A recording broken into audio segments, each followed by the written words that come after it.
یہ ان کا غم منانا غوث پاک نے غم منایا. غوث پاک نے اپنی کتاب میں لکھا کہ جنات روتے ہیں، فرشتے مقرر کر دیے گئے ہیں 70,000 فرشتے جو قیامت تک آپ پہ گریہ ازاری کرتے رہیں گے. اور حضرت حضور روئے، حضرت ام سلمہ کو وصیت فرمائی تعزیہ، علم اور یہ دفن کرنا، کلاوہ پہننا، ہرا کپڑا پہننا، ان سب کا انما الاعمال بالنیات، ان کا نیت یہ ہے کہ امام حسین کی شہادت کی یاد تازی کی جائے. اگر آپ کو ہم بتائیں، آپ کہتے ہیں کہ ان کو قرآن پڑھ کے بخشو. ارے بھائی، قرآن تو اس کو بخشا جاتا ہے جس کی بخشش نہ ہوئی ہو، جس کو ضرورت ہو، جو سید شباب اہل جنہ ہو، جو نیزے کی نوک پہ قرآن پڑھ لے، اس کو کیا قرآن پڑھ کے بخشو گے؟ جس کا چہرہ مصحف قرآن ہے، جس کا چہرہ مصحف قرآن ہو، جو نیزے پہ قرآن پڑھے، جو سید شباب اہل جنہ ہو، جو ان کی محبت میں مر جائے، اس کو شہادت کا درجہ مل جائے، اس کو کیا قرآن پڑھ کے بخش رہے ہو بھائی؟ اس کی تو یاد، شہادت کی یاد بتاؤ نئی جنریشن کو، کہیں کل ایسا نہ ہو.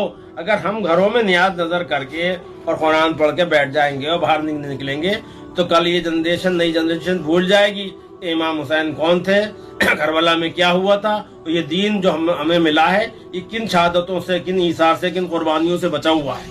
اس لیے حضرات گرامی، خواجہ غریب نواز نے فرمایا حقا شاہست حسین بادشاہت حسین، دینست حسین دی پناہ است حسین، سرداد ناداد دست در دست پلید، حقا کے بنائے لا الہ حسین. شاہ بھی حسین ہیں، بادشاہ بھی حسین ہیں.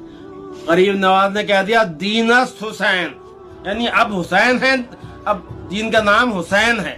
کیوں کہ جو وہ دین کربلا کے میدان میں شہادت، وہ دین مٹا دیا تھا اس نے کمبخت نے، جو پلید ملعون تھا، لعنتی، اس نے دین میں وہ حرکت کام شروع کر دیا تھا کہ دین کا نام و نشان مٹتا تھا. وہ کہتا تھا یہ کوئی وحی نہیں آئی، کوئی جبرائیل نہیں آئے، کوئی اسلام نہیں ہے، کوئی قرآن نہیں ہے. قرآن کا منکر تھا، کافروں سے بدترین خلائق تھا، دین کو ختم کر رہا تھا. کہہ رہا تھا میری خواہش یہ ہے کہ کعبے کی چھت پہ بیٹھ کے میں شراب پیوں. تو وہ ایسا آدمی تھا، اور وہ کہتا تھا کہ آپ میری بیعت کر لی. آپ اس کی بیعت کرنے کا مطلب یہ تھا جو وہ کام کر رہے ہیں وہ شرعی طور پہ، اسلامی طور پہ سب جائز قرار دیا جائے. تو آپ نے 72 ساتھیوں کے ساتھ شہید ہونا گوارہ کیا، لیکن اس کی بیعت کرنا گوارہ نہیں کیا آپ نے.